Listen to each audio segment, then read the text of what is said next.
Vou falar mais uma vez sobre o catecismo. Sejam todos bem-vindos ao meu canal. Com alegria, é com alegria que eu recebo e falo para todos vocês. Com alegria de coração. Que Deus abençoe a todos, inscritos, não inscritos, o povo do mundo inteiro, do Brasil e lá de fora, do mundo inteiro. Meus inscritos, que eu tenho inscrito lá fora também. Vocês sabiam?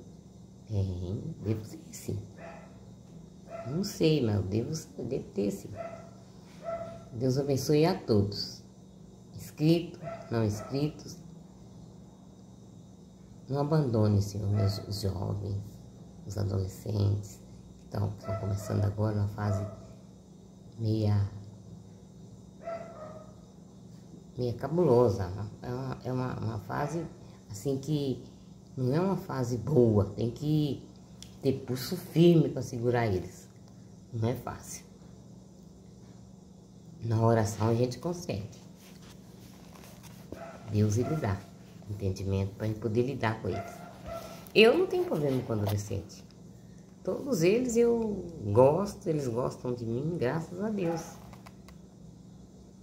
Não estão assistindo os vídeos. Estou vendo que não está assistindo o vídeo. Mas isso é da própria...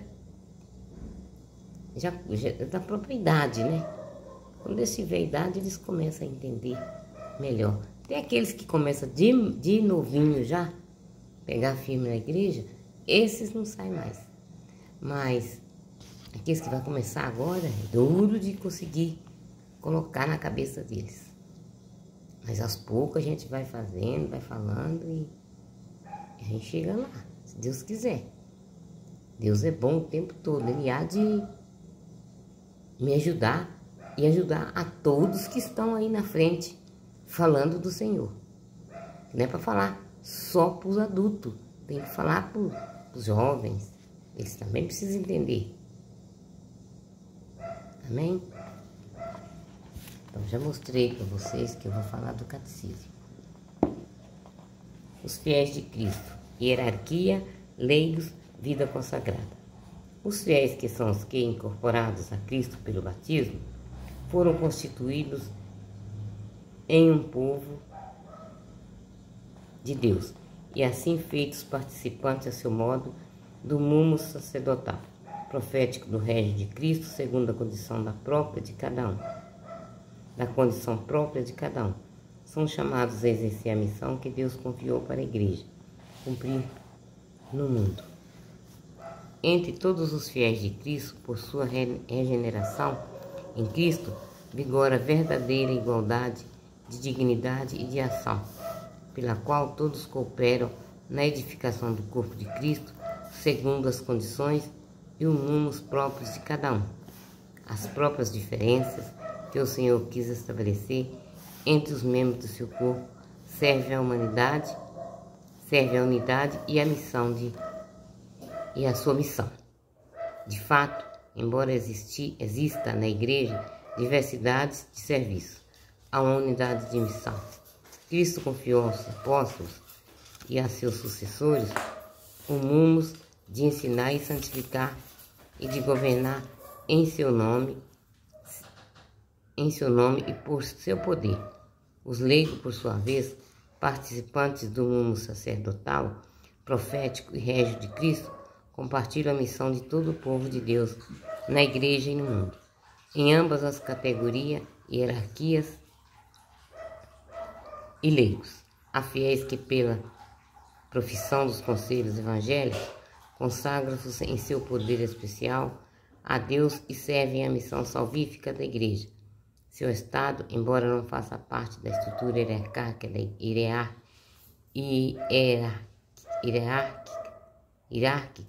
da igreja, pertence, não obstante, à sua vida e santidade. A constituição hierárquica da igreja. Porque o ministério eclesial, o próprio Cristo é a fonte do ministério na igreja. Instituiu-a, deu-lhe autoridade à missão, orientação à finalidade, para apacentar e fazer sempre crescer o povo de Deus.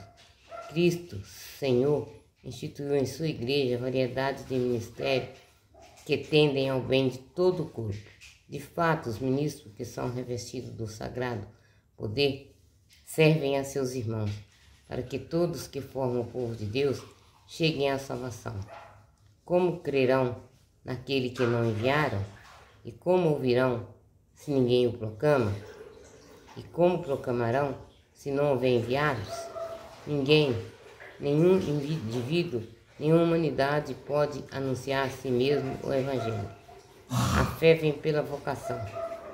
Ninguém pode dar a si mesmo o mandato e a missão de anunciar o Evangelho.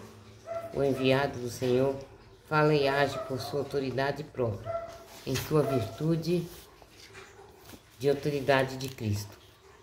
Como são membros da comunidade, mas falando a ela em nome de Cristo, ninguém pode conferir a si mesmo a graça. Ela precisa ser dada e oferecida. Isso supõe os ministros da Igreja da graça autorizada e habilitados por Cristo. Dele os bispos e os presbíteros recebem a missão e a faculdade, o poder sagrado, de agir na pessoa de Cristo cabeça. E os diáconos, a força de servir o povo de Deus na diaconia, da liturgia, da palavra, da caridade, em comunhão com o bispo e seus presbíteros. A tradição da igreja chama-se sacramento. Este ministério pelo qual os enviados de Cristo fazem e dão, por dom de Deus, o que não podem fazer nem dar por si mesmos. O ministério da igreja é conferido por um sacramento específico.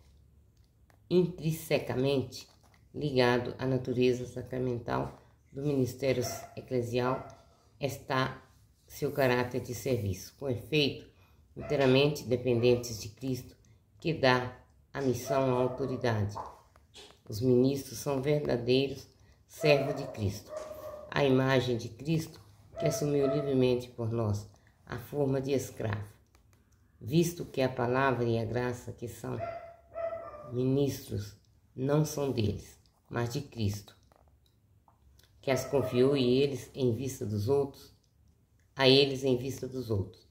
eles se farão livremente servos de todos, igualmente da natureza sacramental do ministério celestial, que exista em caráter colegial. Efetivamente, desde o início do novo Israel, e ao mesmo tempo a origem da sagrada hierarquia, escolhidos conjuntamente, são também enviados conjuntamente.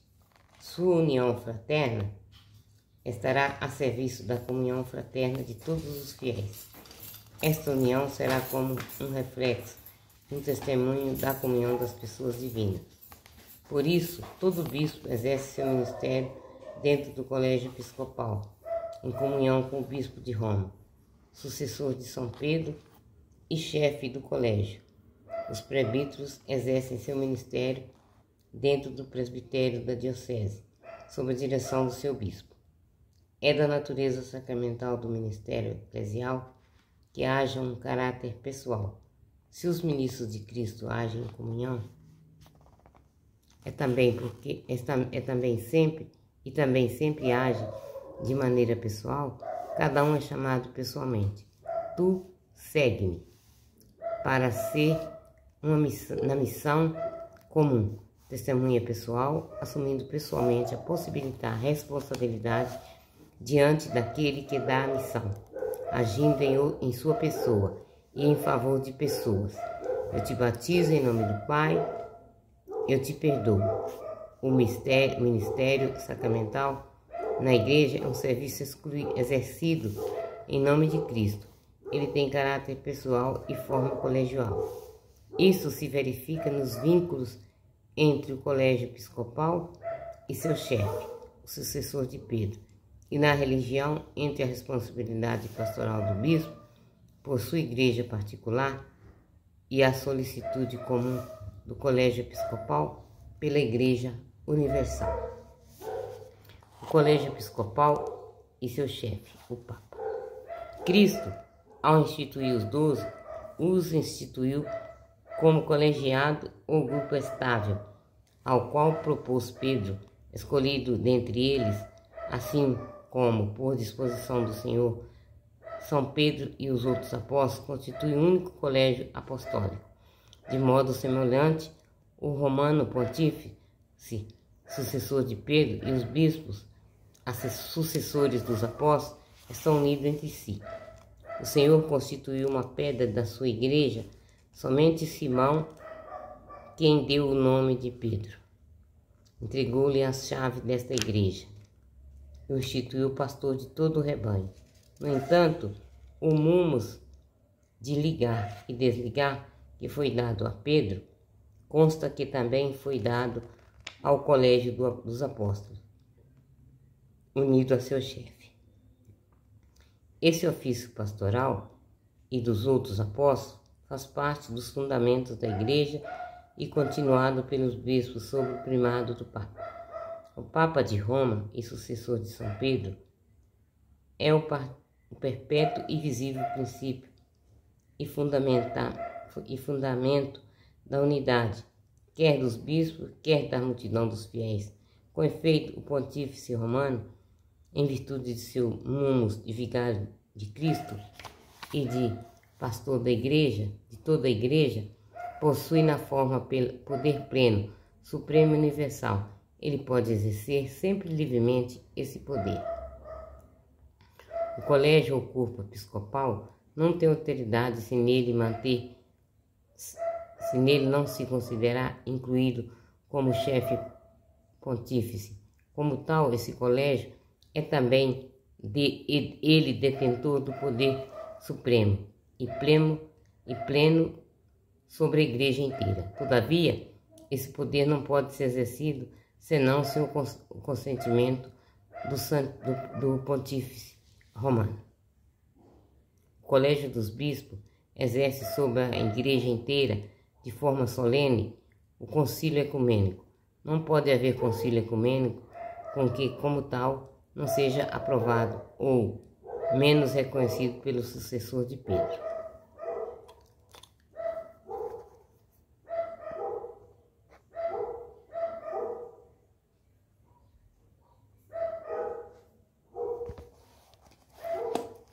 Pai nosso que estais no céu, santificado seja o vosso nome.